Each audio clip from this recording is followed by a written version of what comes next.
মেহমান। এই যে দিক দিয়ে দেখেন সকালের নাস্তা খাওয়া হচ্ছে, সবার প্লেটে প্লেটে ভাত, কারণ আমাদের এলাকায় সকালে বেশিরভাগ সময় ভাত খাওয়া হয়। ভাত, ভর্তা, ডাল, আরও তরকারি আছে, ওরা নাকি শুধু ভর্তার ডাল খাবে।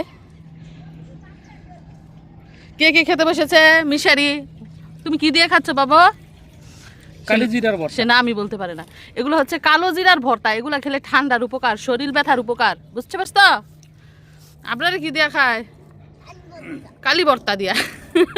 জান্নাতে কি দিয়া খায়? লাউ পাতার ভর্তা। লাউ পাতার ভর্তা দিয়ে, আব্বাই কালি জিরা লাউ পাতা দুইটাই। যাই হোক, এইখানে আসলে বেশিরভাগ সময় কিন্তু ভর্তা বানানো হয়, কারণ আমি মাইলে বলি মা ভর্তাটা বানায়েন, আর কিছু না বানাইলেও তো সকালের নাস্তায় ভর্তা বানানো হয়, আর দুপুরে তো মাছ মাংসের আইটেম রয়েছেই। ও ডাল রাঁধছে, দেখা যেতেছে ডাল। আব্বাই আবার এই যে শুকনা জিনিস পছন্দ করেন, আব্বার জন্য ভিজা জিনিস রাখতেই হয়, ঝোলের তরকারি। তারপরে এই যে রোদ কিন্তু ওইদিকে রোদে বসে না, একটু ছায়ার মধ্যেই বসছে, যেহেতু এখন এত শীত না,